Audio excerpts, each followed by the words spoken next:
Sometimes in software programming, things come in threes. This video will introduce 3 categories of essential concepts. Each of these 3 categories has 3 things in it. The first 3 things are the fundamental hardware components of your device.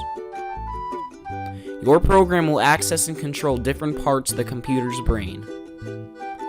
The CPU does the calculating, the RAM is the short-term memory, HDD or hard drives are the long-term memory. Something else that comes in threes. The process that is often followed when building software has 3 main steps. First, design and model the software you want to build. Step 2 is to develop, which means coding. Thirdly, your code should be put through rigorous testing, also known as quality assurance or QA. The third set of things are the 3 layers of design in a software system. When you design a computer program, there are usually 3 main areas you have to deal with. The UI or user interface. This is part of the program that your user sees.